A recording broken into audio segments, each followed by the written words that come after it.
Buen día alumnos, soy el profesor Uno y en este video vamos a analizar los enlaces químicos y también las fuerzas intramoleculares e intermoleculares.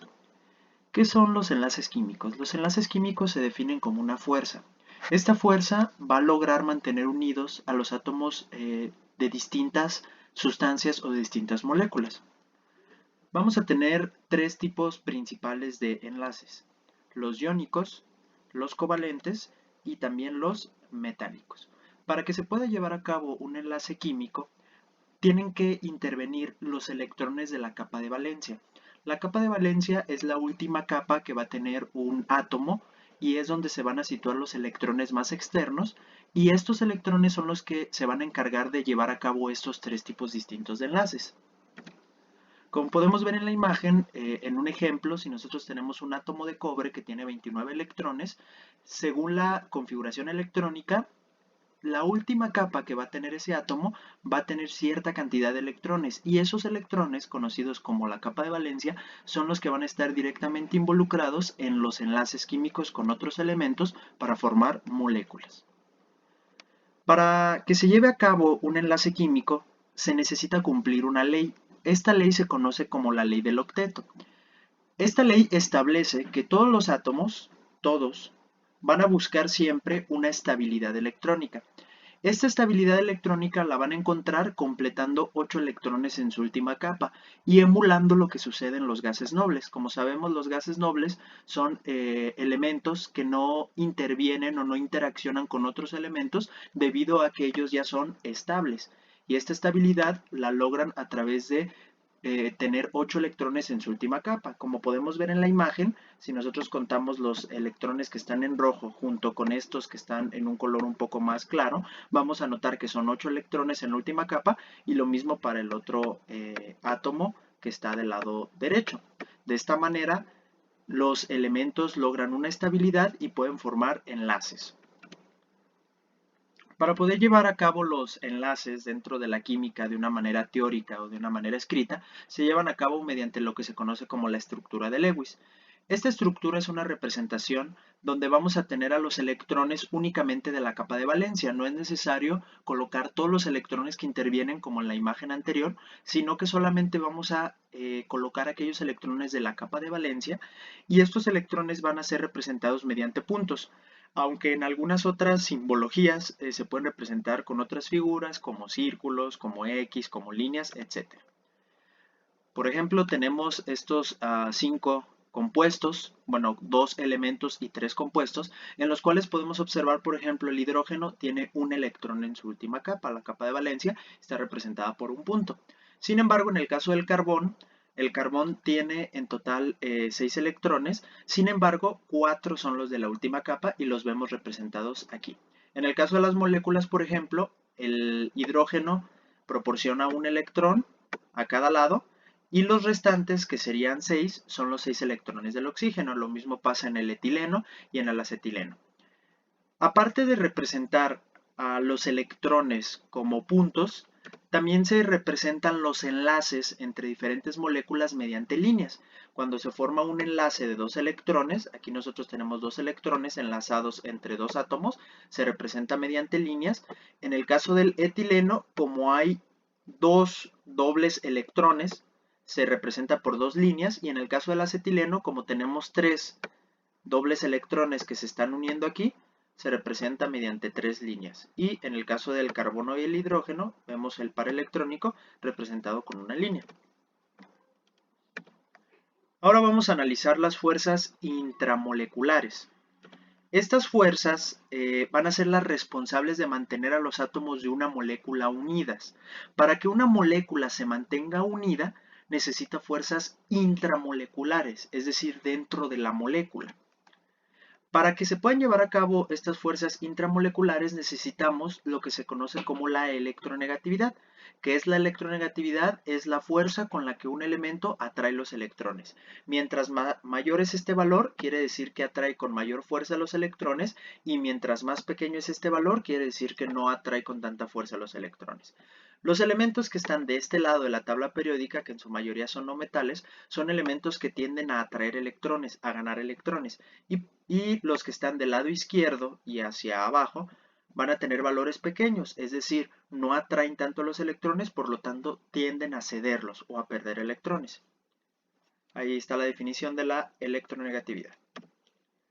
Vamos a tener tres tipos de fuerzas intramoleculares. La primera de ellas, el enlace iónico. El enlace iónico se va a llevar a cabo mediante la unión de un metal y un no metal, es decir, un elemento de la parte derecha de la tabla periódica y un elemento de la parte izquierda y central de la tabla periódica, que son los metales. Las diferencias entre las electronegatividades de estos dos elementos tienen que ser mayor a 1.7 para que se lleve a cabo un enlace iónico. Como veíamos en la imagen anterior, por ejemplo, si nosotros uniésemos el flúor, que tiene un valor de 4, con el francio, que tiene un valor de 0.7, y restamos esos dos valores, vamos a tener 3.3, que es un valor mucho mayor a 1.7, por lo tanto ahí se formaría un enlace de tipo iónico. En este tipo de enlaces, un elemento pierde electrones y otro elemento gana. Como se representa en la imagen, este elemento está dispuesto a perder un electrón y este otro elemento va a ganar ese electrón que está ahí. Debido a esta ganancia y pérdida de electrones, se van a generar lo que se conocen como iones.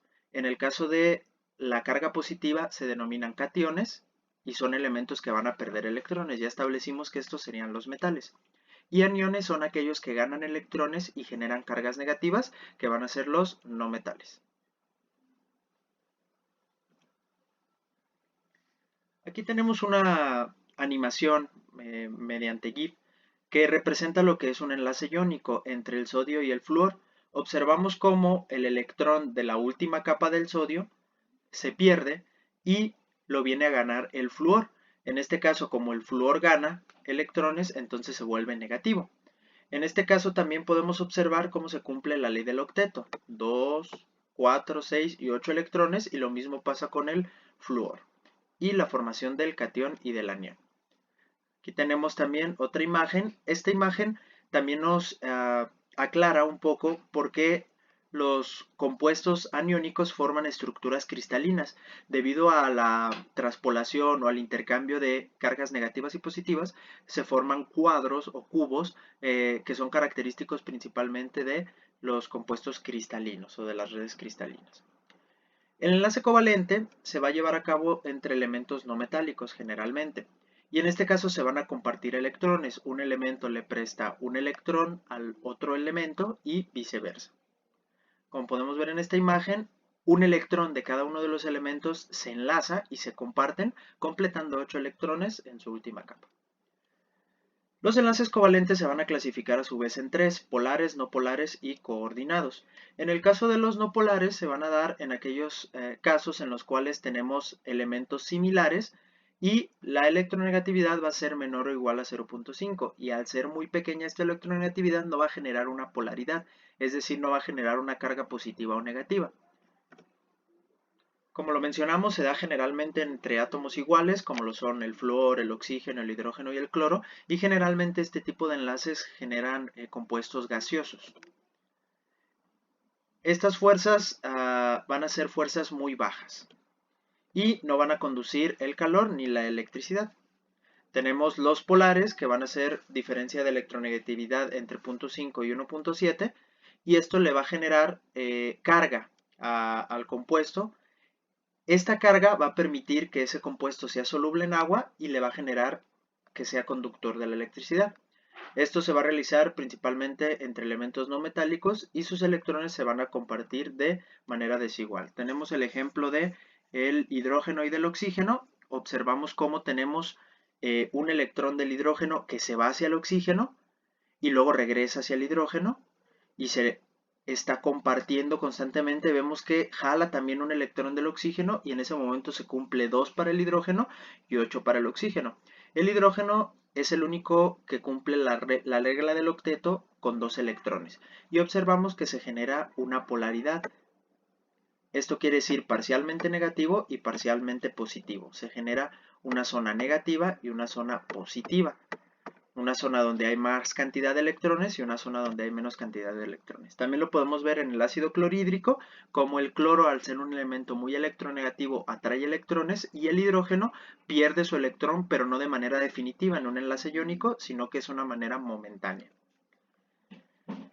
Por último, en el caso de los enlaces covalentes, tenemos el enlace covalente múltiple, que se va a dar entre átomos de un mismo átomo que cede un par o 3 electrones y que se va a compartir entre los dos elementos. Por ejemplo, en este caso el oxígeno, que va a ceder un electrón de cada uno, va a ser uno de este lado y uno de este lado, compartiendo dos electrones y formando la ley del octeto, o en este caso el nitrógeno, que va a compartir 3 electrones en ambos casos. El enlace metálico se va a dar entre elementos metálicos y se va a generar lo que se conoce como un mar de electrones que se va a mover a lo largo de una red positiva de átomos. Estos círculos mayores que nosotros tenemos sería lo que corresponde a los átomos positivos o a las cargas positivas, al núcleo del elemento, y los valores pequeños o estos círculos pequeños son electrones que se van a estar moviendo a lo largo de la red metálica. Y acá tenemos otra representación. Los enlaces metálicos se van a dar ciertas características como la elasticidad, como la ductibilidad, que significa que puedes hacer hilos mediante los metales. También tenemos la maleabilidad, que quiere decir que forma láminas.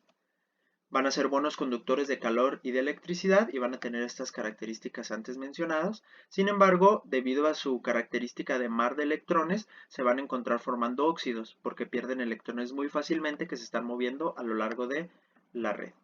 Por último, vamos a explicar lo que son las fuerzas intermoleculares, quiere decir entre moléculas, ya no dentro de la molécula, sino entre diferentes moléculas que se van a unir. Estas van a ser las responsables de unir moléculas entre sí. Vamos a tener las fuerzas de Van der Waals, que se van a caracterizar por tres tipos: dipolo-dipolo, que se va a presentar en moléculas polares que se atraen entre sí. Tenemos este caso donde tenemos una molécula cargada negativamente, positivamente, y eso va a permitir que se una a otra molécula que también está cargada con estas dos cargas. Positivo y negativo se atraen y por esa razón se forman enlaces dipolo-dipolo. También tenemos el dipolo-dipolo inducido, donde una molécula polar induce a una molécula no polar y va a generar un dipolo. En este caso podemos observar cómo tenemos una molécula no polar, pero la cercanía con una molécula polar va a generar una polaridad en esta molécula. Por lo tanto, se va a generar lo que se conoce como un dipolo inducido. Se puede observar mejor mediante esta imagen, donde tenemos una molécula no polar, pero su interacción con moléculas polares o de dipolo va a generar que esta no polaridad se vaya a una polaridad inducida. Por último, tenemos las fuerzas de dispersión o también conocidas de London, que van a ocurrir en moléculas no polares, donde los electrones pueden generar también dipolos momentáneos. Esto va a ocurrir principalmente en moléculas que se encuentren muy cercanas. Si nosotros tenemos dos moléculas no polares cercanas, a pesar de que no tienen carga, van a tener electrones. Y la cercanía entre ellas puede generar ciertos dipolos momentáneos o transuentes o transientes. Por último, vamos a revisar los puentes de hidrógeno. Estos se van a dar principalmente entre moléculas que van a tener hidrógeno y cargas negativas, y va a ser una interacción del tipo dipolo-dipolo.